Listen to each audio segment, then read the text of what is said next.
Hai teman-teman, apa kabar semuanya? Semoga kalian dalam keadaan baik dan siap untuk belajar sesuatu yang menarik hari ini. Siapa yang nggak kenal Pythagoras? Nama yang sering kita dengar di kelas matematika. Yup, beliau yang nemuin rumus segitiga itu. Rumus yang membantu kita menghitung panjang sisi segitiga dengan mudah. Tapi ternyata Pythagoras bukan cuma jago matematika loh. Ada banyak hal menarik tentang dirinya yang mungkin belum kalian tahu. Beliau juga seorang filsuf hebat. Pythagoras mendalami banyak bidang ilmu, termasuk filsafat, yang membuatnya menjadi sosok yang sangat berpengaruh. Filosofinya, angka bukan sekadar simbol, tapi kunci untuk memahami hidup. Menurut Pythagoras, segala sesuatu di alam semesta ini bisa dijelaskan melalui angka dan proporsi. Penasaran? Yuk, kita cari tahu bareng. Kita akan menjelajahi lebih dalam tentang bagaimana Pythagoras melihat dunia, dan bagaimana pemikirannya masih relevan hingga kini.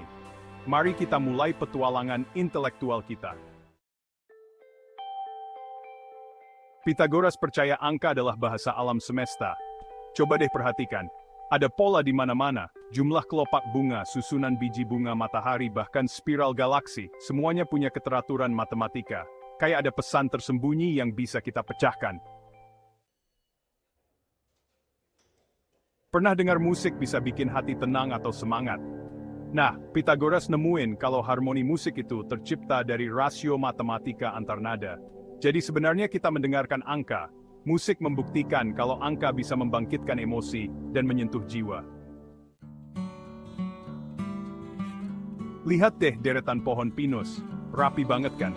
Ternyata, pertumbuhan cabang pohon juga mengikuti pola matematika loh. Ini namanya deret Fibonacci. Alam mengajarkan kita, keteraturan dan keindahan itu saling terkait erat dengan angka.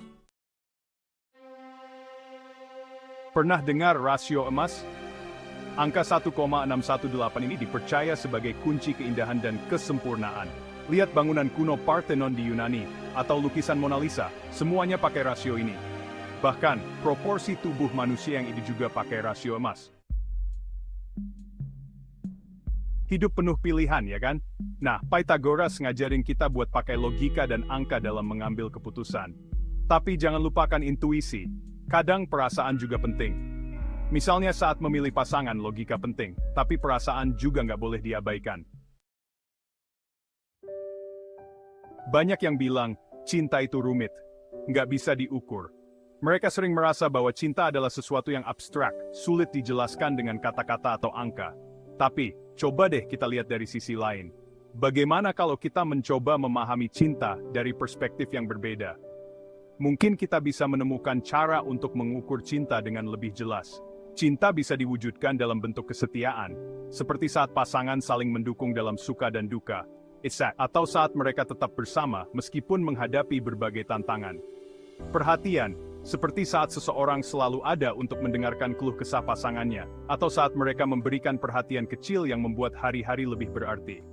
Dan tentu saja, pengorbanan. Ketika seseorang rela mengorbankan waktu, tenaga, atau bahkan impian mereka demi kebahagiaan orang yang dicintai. Semua itu bisa dihitung dengan tindakan nyata kan? Misalnya, berapa kali kita menghabiskan waktu bersama pasangan, atau seberapa sering kita menunjukkan rasa sayang melalui tindakan kecil sehari-hari. Jadi, sebenarnya angka dan rasa bisa saling melengkapi. Angka bisa membantu kita memahami seberapa besar cinta yang kita miliki, sementara rasa memberikan makna dan kehangatan pada angka-angka tersebut. Dengan begitu, kita bisa lebih menghargai dan merayakan cinta dalam hidup kita. Siapa sih yang nggak mau sukses? Banyak yang bilang kesuksesan butuh kerja keras, disiplin, dan strategi. Ini semua bisa dibilang rumus kesuksesan. Tapi faktor X seperti kesempatan dan keberuntungan juga berpengaruh. Intinya, kita perlu usaha maksimal, tapi tetap rendah hati. Dari tadi kita ngebahas tentang angka dan rasa. Sebenarnya, keduanya bukan dua hal yang terpisah loh. Mereka seperti dua sisi mata uang yang sama-sama penting. Angka membantu kita berpikir logis dan terstruktur, sementara rasa memberi warna dan makna dalam hidup. Hidup ini tentang keseimbangan. Terlalu fokus sama angka, kita bisa jadi robot. Terlalu pakai perasaan, kita gampang terombang-ambing. Kuncinya, merangkul keduanya. Gunakan logika untuk membuat keputusan, tapi dengarkan juga kata hati. Nah, sekarang udah tahu kan kalau Pythagoras nggak cuma ahli matematika, tapi juga punya filosofi hidup yang keren.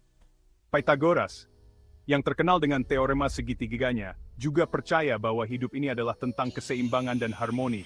Intinya, hidup ini bukan soal benar atau salah, tapi tentang memahami diri sendiri.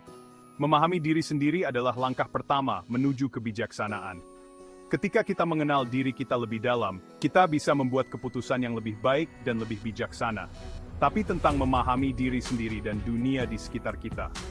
Dunia ini penuh dengan keindahan dan kompleksitas. Setiap hari, kita dihadapkan pada berbagai pilihan dan tantangan. Dengan memahami diri kita sendiri, kita bisa lebih baik dalam menghadapi semua itu. Dengan memahami angka dan rasa, kita bisa menjalani hidup dengan lebih bijaksana.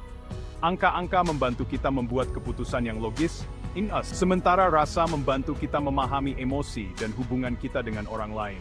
Kita bisa menjalani hidup dengan lebih bijaksana. Kebijaksanaan datang dari keseimbangan antara logika dan emosi. Ketika kita bisa menyeimbangkan keduanya, kita bisa hidup dengan lebih harmonis dan bahagia. Jadi, mari kita terus belajar dan memahami diri kita sendiri, serta dunia di sekitar kita, agar kita bisa menjalani hidup dengan lebih bijaksana dan penuh makna.